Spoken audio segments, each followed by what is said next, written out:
Okay. Hello and welcome to the Nursing Mother's Room. I am your host, Regina, and I am so glad you're here. No matter where you are in your journey into motherhood, I hope you know that you're not alone.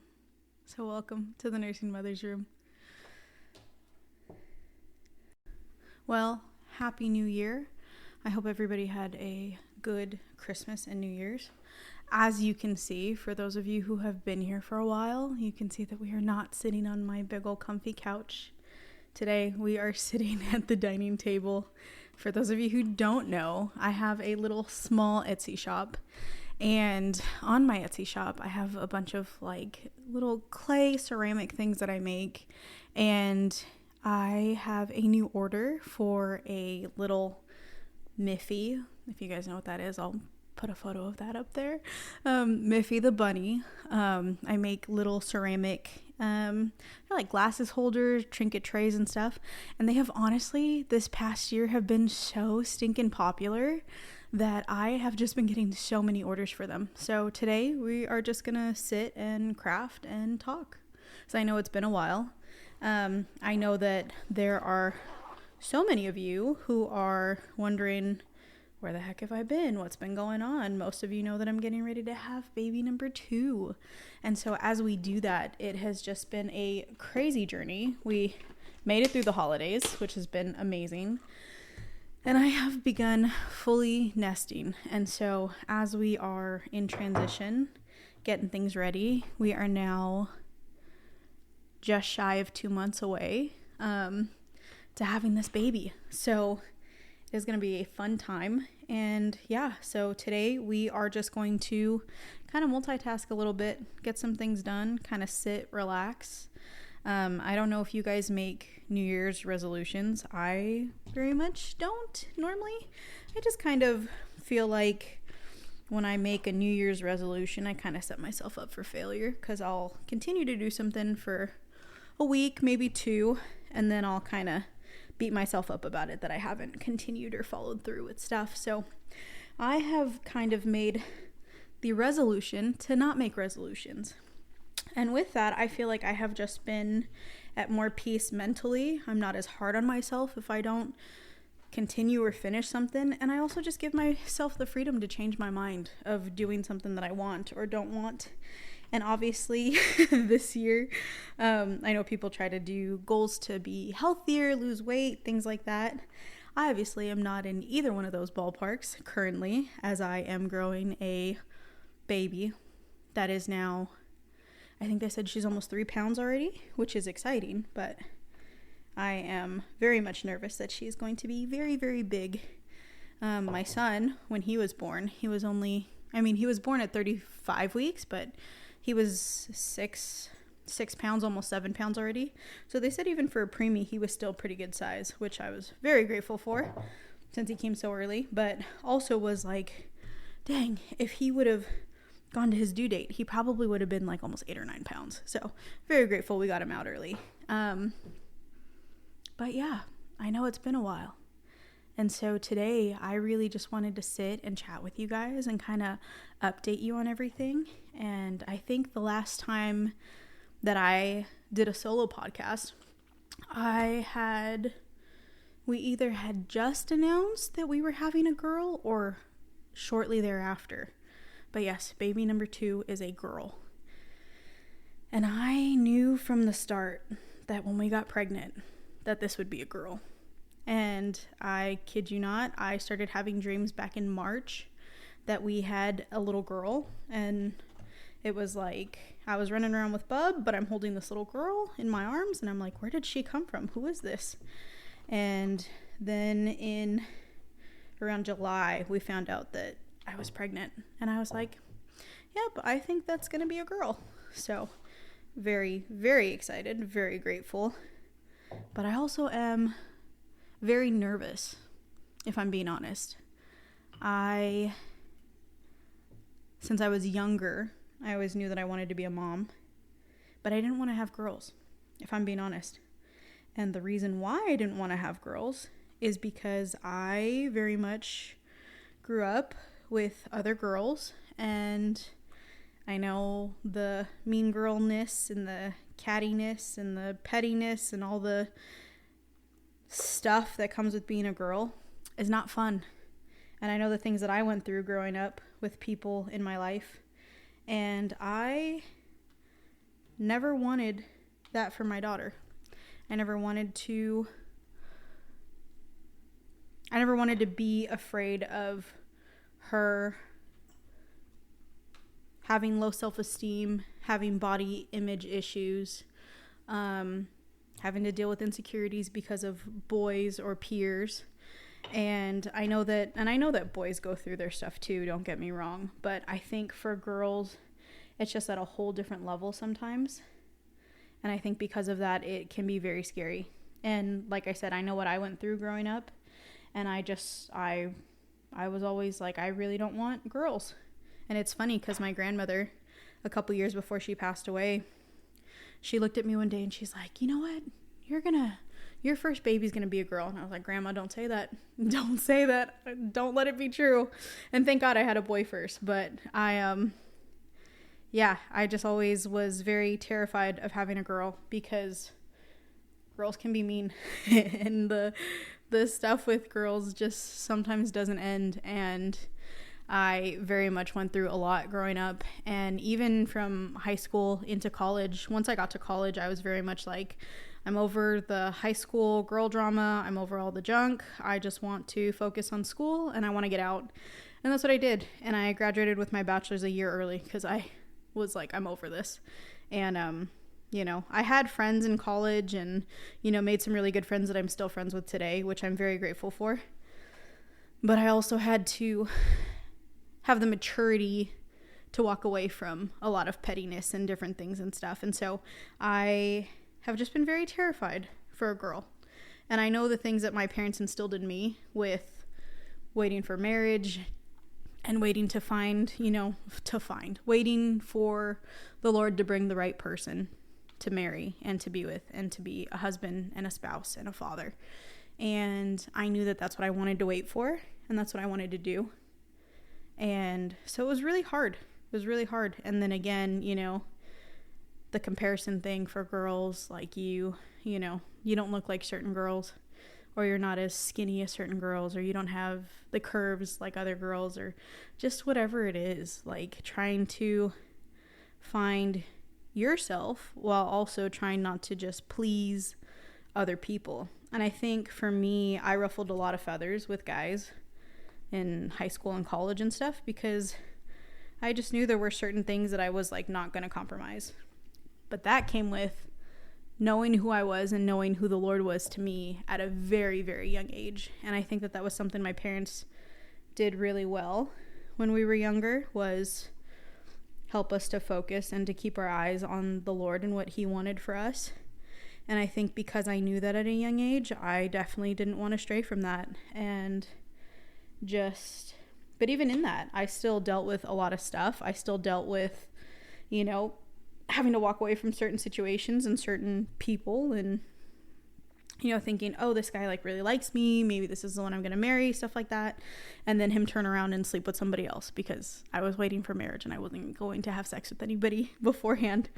And so it was like really detrimental in some areas. And I know growing up, I very much was insecure about having glasses and braces and my hair looking a certain way and, trying to fit in with people. And, so when I got older, the first thing I did was get Invisalign, and then I got LASIK surgery on my eyes. These are just blue light glasses to help protect my eyes from screen time and stuff like that. But it was really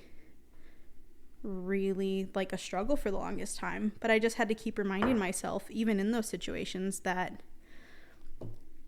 the man that I was going to marry was not going to make me compromise. And I will say this to any young woman who is looking for a husband or in the season of waiting and stuff. If you have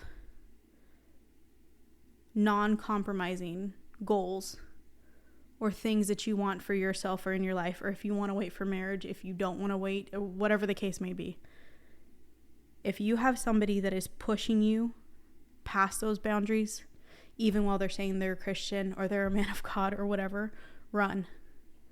Because the man who truly loves you and is truly seeking the Lord is not going to cause you to compromise. He's not going to push you past your limits. He's not going to awaken love before it's time. And that is something that I fully knew that I wasn't going to let go of. And, not going to lie, I definitely was not perfect. I compromised in a lot of areas with different people, and I was not a fan of that. That was definitely not my goal. But sometimes I just let things get in the way. And in that, whether it was insecurities or just people in general that ended up getting in my head, I very much realized later on, let me do this real quick.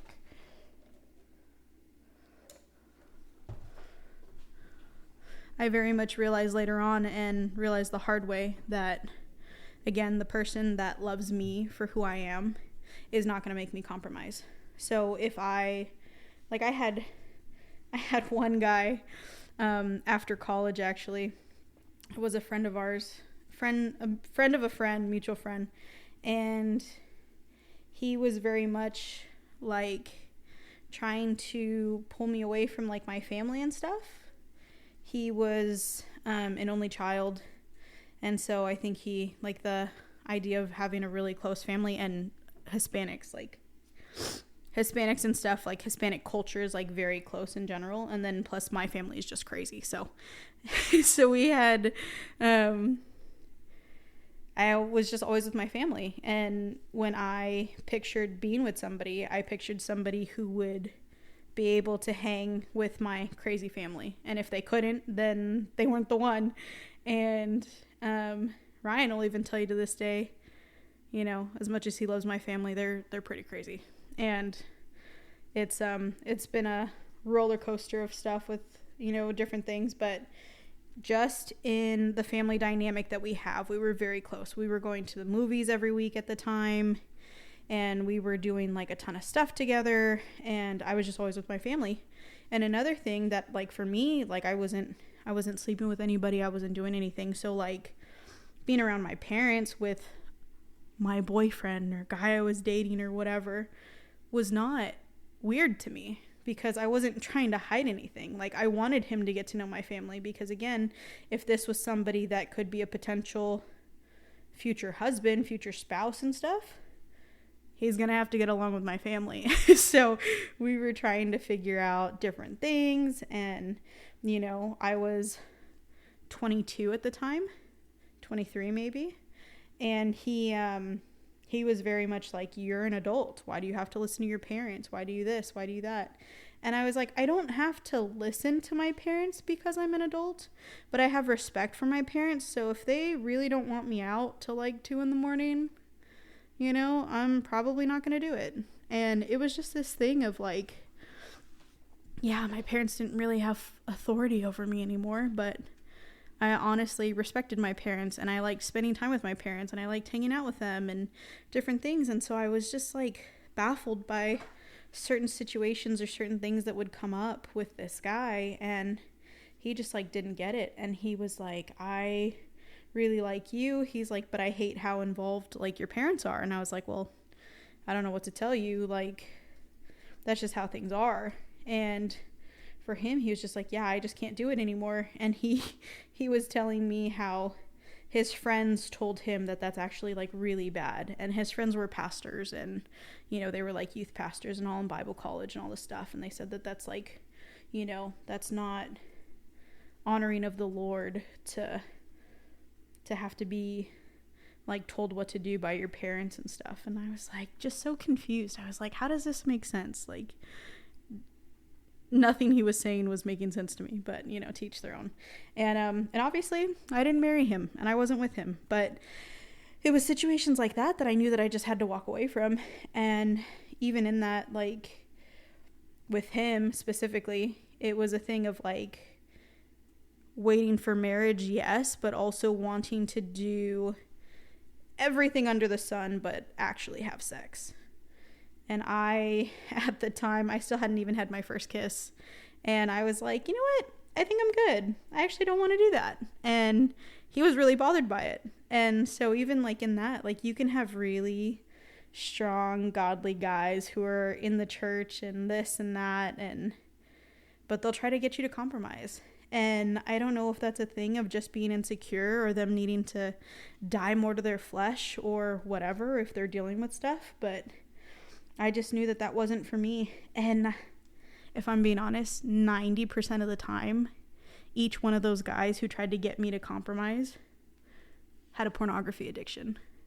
And I'm not saying that people can't be serving the Lord and dealing with stuff. Like, you know, I've seen it, but I will tell you this, there's always something more that is going on when stuff like that happens. And again, to young women, if you have somebody like that who is trying to get you to compromise, even after you've dated for a long time or this or that or blah, blah, blah, run, because it is not going to get better. And those things just come up. And it is very sad to see situations like that happen. And I know that that's why, you know, people are like, oh yeah, that's why a lot of young Christians get married so soon and stuff. It's honestly like beneficial to be married sooner. I know it was for Ryan and I, because as soon as you get like engaged and stuff, or you just want to be together, like the temptation ends up being really real. And you know, sometimes people fall under it, and sometimes there are people who just are able to withstand. And you know, bravo to those people who have more self-discipline and all that and have stronger boundaries. But sometimes people don't, and I think that that's okay. And I think when you find the person that you're going to marry and you want to be with them, it's exciting.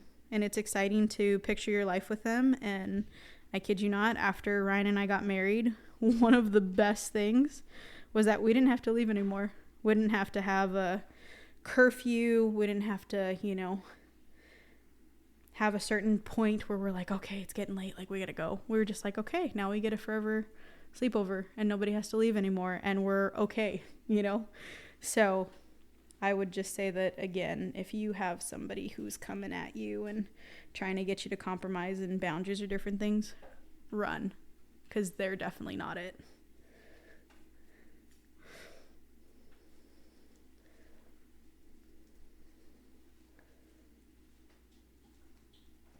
Are you good? No. You're chilling.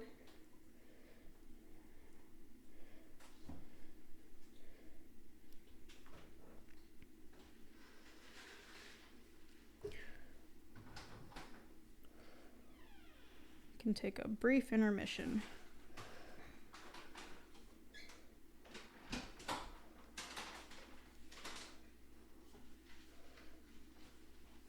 It's a Miffy. No cat though, run for your life.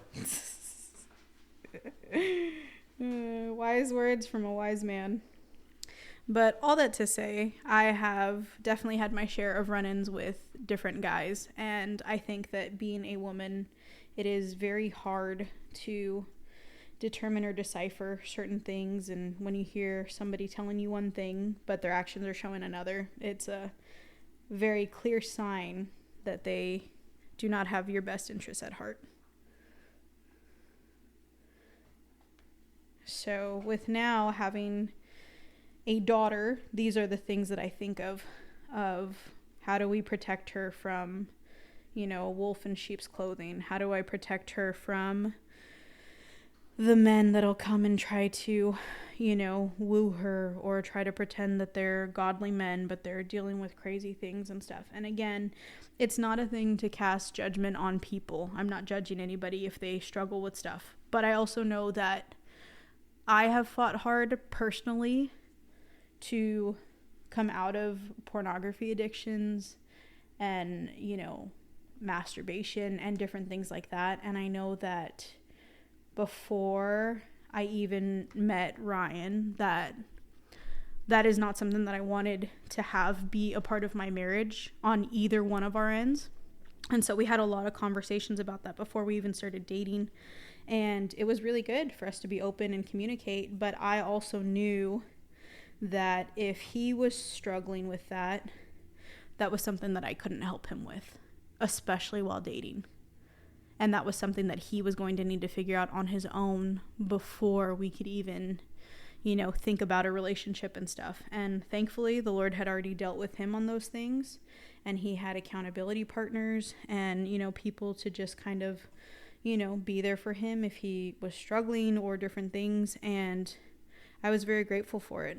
And I was very grateful to see that and to see, how that has not, that the past of that has not affected our marriage and our intimacy and our, relationship, because those things can. And I think a lot of people try to pretend like it doesn't, but it really does. And you could look at studies, different things, I'm not going to go into that whole thing, but I really do believe that what you let into your eyes and your ears affects your heart and affects your relationship to others. And it can be really, really hard to get out of something like that. But I also know that the Lord is so gracious and so kind. And even if people slip up, that he is able to come in and to help and to, give grace and not cast stones and just be there.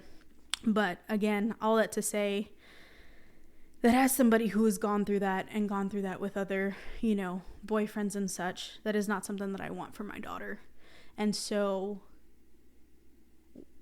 in my mind, I'm already thinking ahead. How do we have these conversations? How do we talk about these things? What do I protect her from? What do I this? What do I that?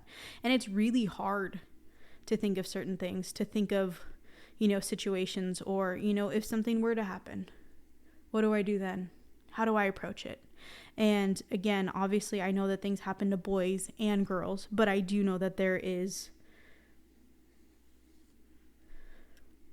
something,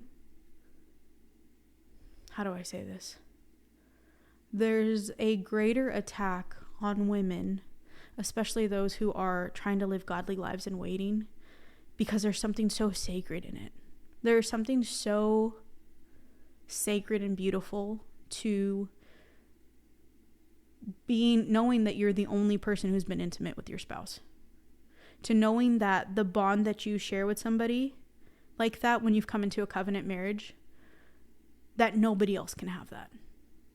And again, people say people cheat and what about this and what about that and blah blah blah, and even Christians and all of that. And yes, and I can't speak for other people, but I do know that being somebody who waited for marriage, being somebody who's with somebody who waited for marriage, it is one of the most beautiful things, and it has created such a bond between us, and we have such a trust for each other, and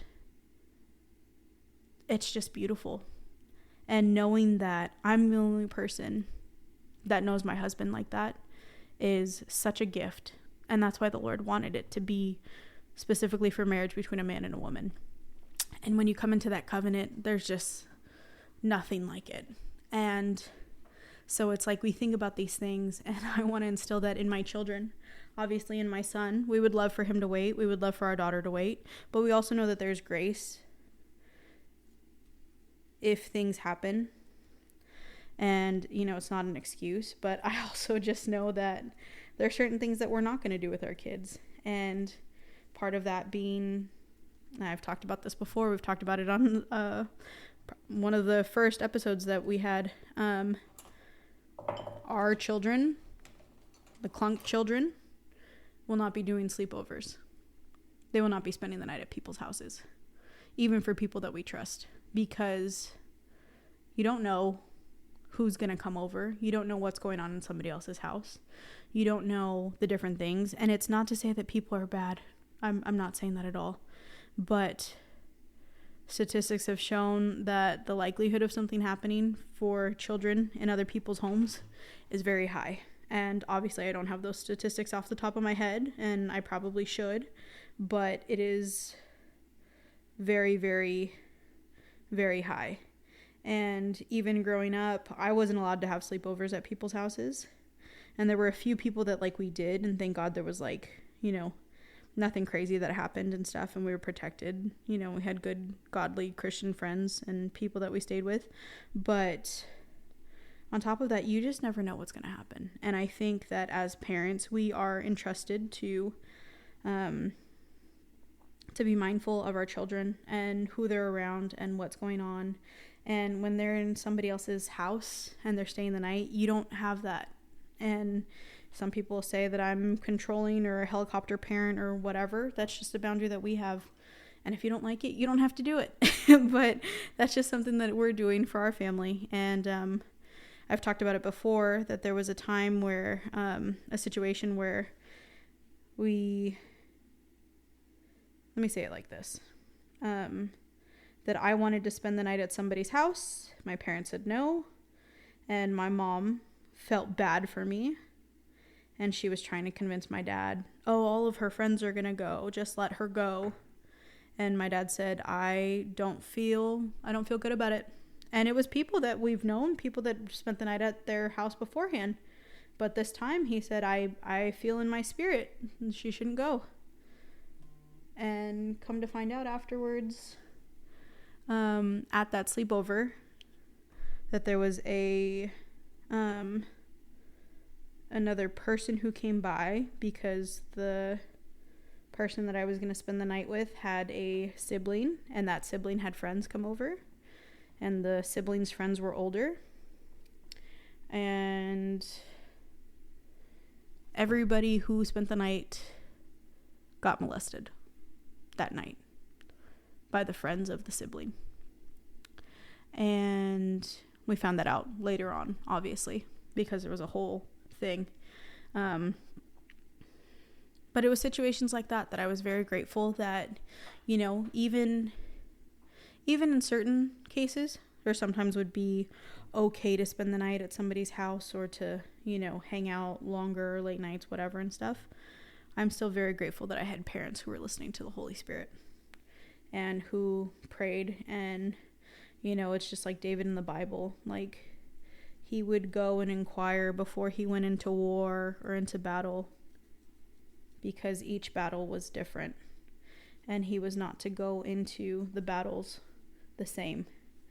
And I think because of that, we have that, you know, that example that, like, even if one time you feel okay about your kids spending the night, and then another time you're like, hey, actually, maybe not. It's okay to do that. It's okay to change your mind. It's okay to do things differently. But the thing about it wasn't just my parents being mean and saying, no, you're not spending the night because I said so. It was hey, prayed about it, or I'm feeling in my spirit like it's a no tonight. And I'm sorry. I know that you want to hang out with your friends, but maybe we could do something another time. Or maybe you could go hang out over there tomorrow during the day. Something. And, you know, I'm very grateful that I had parents who did that and who had those conversations with us and explained to us and talked to us about it, because it helped me understand that my parents aren't being evil. They're not the bad guys. They love me. They're trying to protect me. And in that case, they did. And so we live in a very, very crazy world. And, you know, just even in the same sense of, like, you could be the best driver and, you know, somebody else is not, or somebody else is drinking and driving, and they come and they hit you while you're driving. You did everything right. And some people say, oh yeah, wrong place, wrong time. We live in a fallen world, and you obviously can't control what other people do, but you can be in control of you and your situation. And even in that, I don't know what the situation would be. I don't know the purpose of it. I don't know anything, but I do know that you're probably in a better situation if you're a good driver, you're following the law, not drinking and driving, and you get hit by a drunk driver, versus you also being a drunk driver and then getting hit by a drunk driver. You know, they're just recipes for disaster. But that is how I see things, and that's how me and my husband see things, that, you know, we can't control other people, but we can control what happens with our children. We can control what happens in our house. And that's why one of my favorite things when people come over is the first response is usually, oh my gosh, it's so peaceful. Oh my gosh, your house is so, like, peaceful. And that is something that we really have tried to cultivate as a couple, as a family. Because the atmosphere that you set in your home and for your children is I don't want to say detrimental, but it's crucial into how you operate, into how things operate, into how they operate. And we really try to steward that well, because again, when people walk through our door, we want them to be at home. We want them to feel at home, but we also want them to feel the presence of the Lord, because that is our goal, is to emulate the Lord. Our goal is to emulate his love and his love for people, and we can't do that if we have a chaotic environment. And so I have been in my head with a lot of these things, and I have to take a lot of these things to the Lord, praying about baby number 2 and all of that. And I know that it's, wild to think all these crazy things, but I think you kind of have to when you have kids. And whether they're here, whether they're coming, whether, you're even married or thinking about kids, or whether you're waiting, or whatever the case may be, it's definitely going to be, it needs to be something that's on the forefront of your mind. And I think that obviously plans change, and you could set things up and things go completely different than how you plan. And, the Lord's plans are always different than our own. But I think that you have to sort of even set up a flexible game plan, because if you're not prepared for these things, they're going to come and hit you. And then, what do you do? What do you do? And I just think that when it comes to our kids and this next generation, we need to do better. We really do. And in order to do that, we have to start making changes now. I know that for Ryan and I, before we even got married, we knew that we didn't want our kids to say things like shut up or stupid or idiot. And so we had to make the adjustment, even joking, that we don't call each other that. If I'm in the middle of a discussion with my husband, I don't say you're being an idiot. I don't tell him, oh, that's stupid, or your idea was dumb. Because I don't want my kids talking like that. And so if that's a part of who we are and in how we talk to on a daily basis, that's going to be something that our kids will follow. And so we had to make those changes even before we started dating, even just as friends, even just joking, that we wouldn't call each other names or make jokes or be, sarcastic or whatever the case may be. And I think it's really done us a lot of good. Even with our son, some people say that it's over the top or whatnot, but we don't even tell each other, or we don't even tell our son now. We don't tell him no. And I know a lot of parents are going to say, oh, that's gentle parenting, this and that.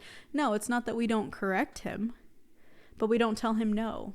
I don't yell at him, no, don't do that, or no this, or no that. And again, some people may see that as wrong or whatever. We don't tell him that, but we tell him, no, thank you. Or say, hey, no, thanks. Let's do something else. No, thanks.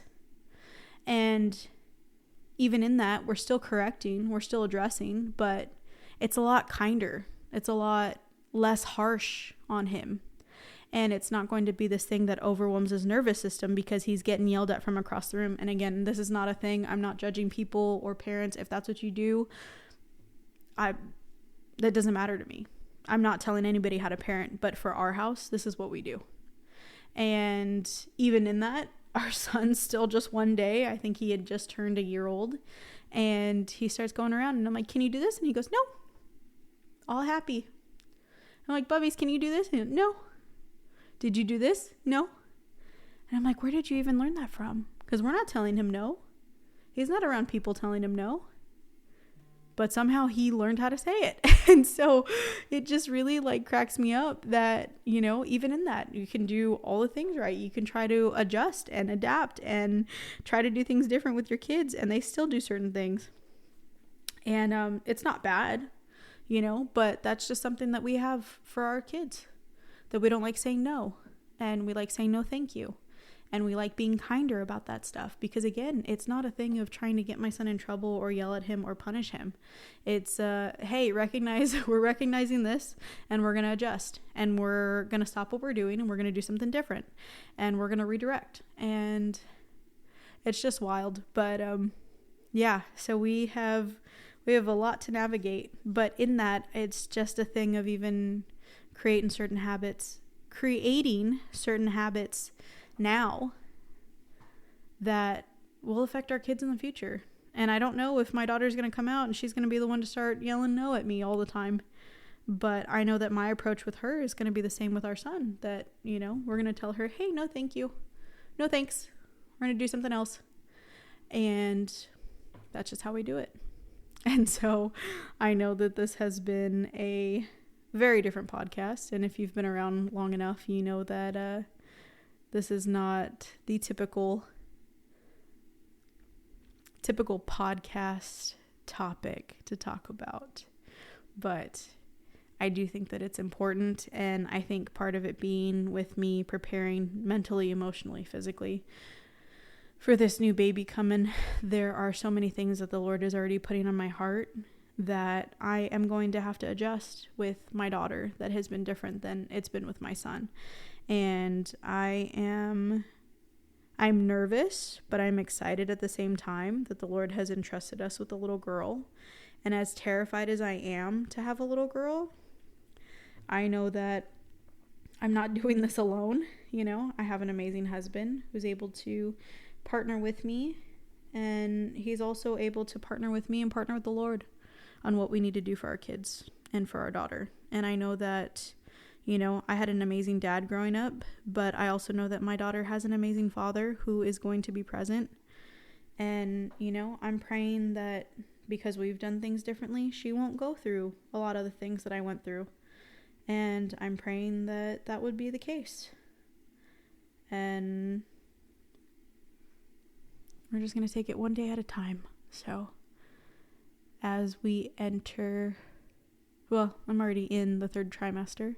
As we get closer to our due date, which may be sooner than we expect, be praying for us.